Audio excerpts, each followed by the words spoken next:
আসসালামু আলাইকুম রহমতুল্লাহি ওবরকাতুহু।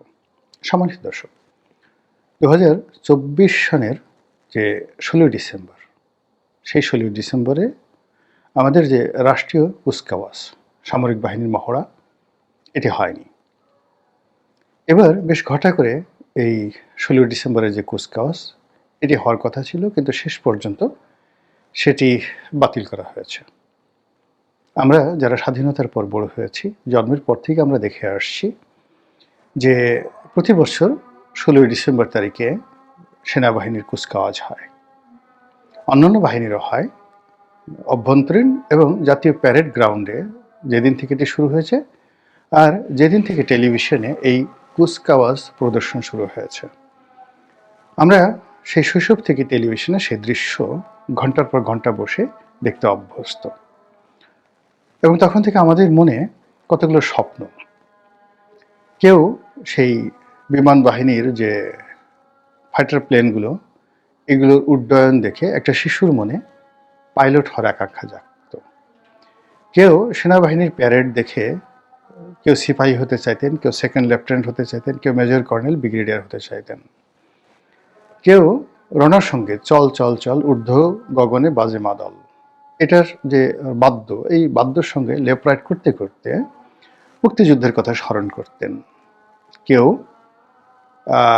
জাতীয় সঙ্গীতের সময় বা প্রেসিডেন্ট বা রাষ্ট্রপ্রধান যখন সালাম গ্রহণ করতেন, সেই দৃশ্য দেখার পরে কেউ রাষ্ট্রপতি হতে চাইতেন, কেউ সরকার প্রধান হতে চাইতেন, আর সেনাবাহিনীকে নিয়ে গর্ব করতেন। অনেকে আত্মতৃপ্ত হতেন, অনেকে নিরাপদ বোধ করতেন যে এই বাংলায় একটি সেনাবাহিনী আছে, যে সেনাবাহিনী আমাদের দেশ রক্ষার জন্য প্রস্তুত, আমাদের নিরাপত্তা দেওয়ার অতন্ত্র প্রহরী।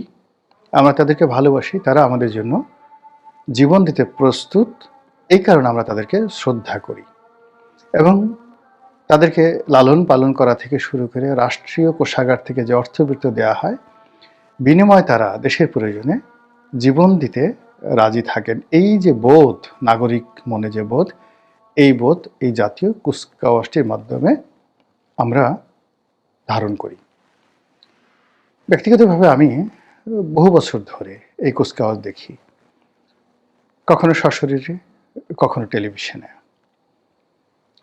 এবং গত সেই ২০-২৫ বছর ধরেই, বিশেষ করে ২০০০ সেই কি বলবো 1/11-এর পর থেকেই আমি এই প্রতি বছর কুচকাওয়াজ এলেই আমার চীনের কুচকাওয়াজ বা উত্তর কোরিয়ার কুচকাওয়াজ বা আমেরিকার কুচকাওয়াজ, এমনকি পাকিস্তানের যে সামরিক বাহিনীর কুচকাওয়াজ, এটা আমাকে আকর্ষণ করে।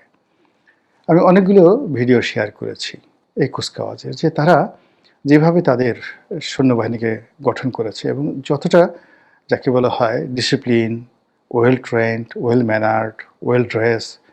আমার একটা স্বপ্ন বাংলাদেশ সেনাবাহিনীর যে চৌকুশ দলটি এরকম হবে।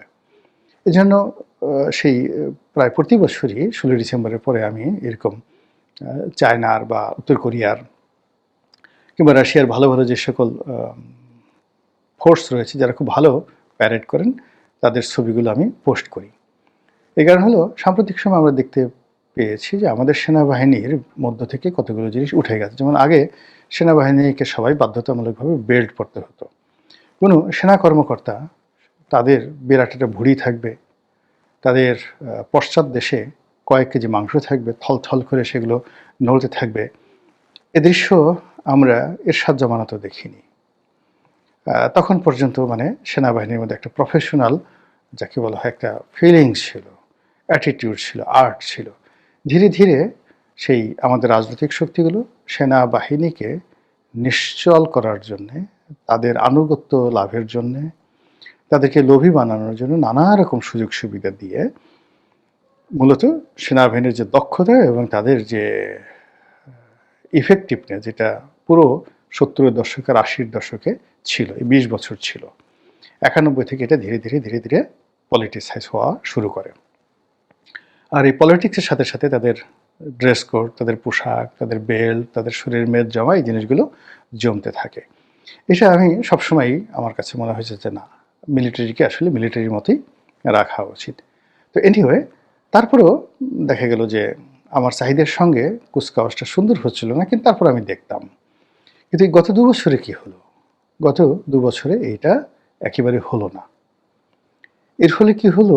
এই ২ বছরের যে সকল আমাদের মানুষ যাদের বয়স ১৫ বছরের নিচে, তাদের কাছে সেনাবাহিনীর কোনো রূপরেখা, সেনাবাহিনীর কোনো ভিশন, কোনো মিশন, এটা স্বপ্ন আকারে প্রতিফলিত হলো না। উল্টো সেনাবাহিনী সম্পর্কে যে সকল নেতিবাচক যে বিষয়গুলো ইদানিং হচ্ছে, বা ইতিপূর্বে যে সকল নেতিবাচক বিষয়গুলো রাজনীতিবিদরা প্রচার করেছে, ওইগুলো এই সামরিক কুচকাওয়াজ না হওয়ার কারণে সেগুলো আরও সামনের দিকে চলে আসতে থাকবে। এখন এই যে গত বছর হলো না, এই বছর হলো না, কারণটা কি? এই কারণে কেন আমরা প্রশ্ন করতে পারছি না? এই কুচকাওয়াজ না হওয়ার পেছনে যারা দায়ী, আমরা কেন তাদেরকে জিজ্ঞাসা করতে পারছি না যে কেন? যে বাহিনীটি দেশের নিরাপত্তা বিধান করবে, সেই বাহিনীটি প্যারেড গ্রাউন্ডে এসে এমন কি ঘটছে বাংলাদেশে যে কারণে তারা লেফট রাইট করতে পারবে না? যে বাহিনী সারা বাংলাদেশের টেকনাফ থেকে তেঁতুলিয়া পর্যন্ত আইন শৃঙ্খলা রক্ষা করছে উইথ ম্যাজিস্ট্রেসি পাওয়ার, তারা তাদের নিজস্ব বলয়ের মধ্যে তারা কুচকাওয়াজ করতে পারবে না কেন? হোয়াই? কি হয়েছে? এই বিষয়গুলো নিয়ে আসলে আমরা অনেকে আলোচনা করছি, খোলামেলা আলোচনা করছি না, অথচ আমরা কিন্তু মারাত্মক ক্ষতির সম্মুখীন হচ্ছি। দেশ, জাতি, সেনাবাহিনী, সরকার, রাষ্ট্র, জনগণ সবাই। এটা কোনো সাধারণ বিষয় নয়। একটি দেশের সেনাবাহিনী এতটা গুরুত্বপূর্ণ যে সেনাবাহিনী না থাকলে আসলে দেশ থাকে না, কখনো দেশ থাকে না। সেনাবাহিনী আমাদের লাগবেই, তারপরে পুলিশ বাহিনী আমাদের লাগবে। পুলিশ এবং সেনাবাহিনী ছাড়া একটা দেশ কোনো অবস্থাতে চলে না। তো সেই সেনাবাহিনীর এত বড় একটা গুরুত্বপূর্ণ অনুষ্ঠান হচ্ছে না, এবং এটাকে অনুকরণ করে সারা বাংলাদেশের যে জেলা, উপজেলা, ইউনিয়ন, স্কুল, কলেজগুলোতে যে অনুষ্ঠানগুলো হতো সেগুলো এবার হচ্ছে না। তবু আমরা কেন প্রশ্ন করছি না? আমাদের পত্রপত্রিকাগুলো কেন ব্যানার হেডলাইনে সরকারকে প্রশ্ন করছে না? কেন রাষ্ট্রের পক্ষ থেকে যে সকল ভয়েস রয়েছে, ভোকাল রয়েছে, তারা প্রশ্ন করছে না? অন্তর্নিহিত কারণটা কি? কেউ করছে না। আমাদের প্রথম আলো, আমাদের ডেইলি স্টার, তারা এত কিছু নিয়ে তারা লম্ফজম্প করেন, এত নীতি নৈতিকতা শেখান, এত সাহস, এত শক্তি, কিন্তু এই একটা স্পর্শকাতর বিষয় কেন তারা জনমত গঠন করতে পারেন না? কেন এই সিদ্ধান্ত নিয়ে তারা একটা জরিপ করতে পারেন না? তারা ডক্টর মোহাম্মদ ইউনূসের ৭০% জনপ্রিয়তা বের করে ফেলেন, শেখ হাসিনার জনপ্রিয়তা কতটুকু আছে, খালেদা জিয়ার কতটুকু আছে, তারেক রহমান সাহেবকে প্রধানমন্ত্রী হতে পারবেন না পারবেন না, এই বিষয়গুলি নিয়ে জনমত করেন, তৈরি করেন ঘুড়ু লাগানোর জন্য। কিন্তু এই দেশমাতৃকার স্বাধীনতা, সার্বভৌমত্ব রক্ষা করার জন্য যে এরকম একটা জরিপ দরকার, যে এই বছর ২০২৫ সনের যে কুচকাওয়াজ হবে না, এই বিষয়ে আপনার মতামত কি? কে দায়ী? কি মনে করেন আপনি? এই ধরনের একটা জরিপ হতে পারতো না? হচ্ছে না। আমরা সামাজিক মাধ্যমে নানা রকমের নানা কথাবার্তা বলি, কেউ কিন্তু এই কথাগুলো বলছে না। ফলে সেই বোধ থেকে আসলে বলা।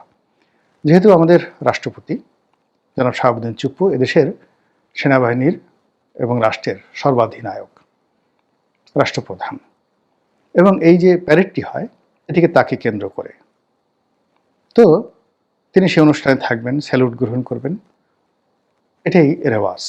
এবং এটা নিশ্ছিদ্রভাবে এই নিরাপত্তা দেবে সেনাপ্রধান থেকে শুরু করে সেনা কর্তৃপক্ষ। গত ২ বছর ধরে এই জিনিসটা গত বছর হয়নি, এবছর হবে না। রাষ্ট্রপতির বক্তব্য কি? তারপর সেনাপ্রধানের বক্তব্য কি? আগামী দিনগুলোতে এগুলো নিয়ে যখন প্রশ্ন উঠবে, এই দুজন লোক কি বলবেন? আমরা যে সকল কথাবার্তা শুনছি আড়ালে আবডালে, সেগুলো তো আসলে বলার নয়, লিখারও নয়।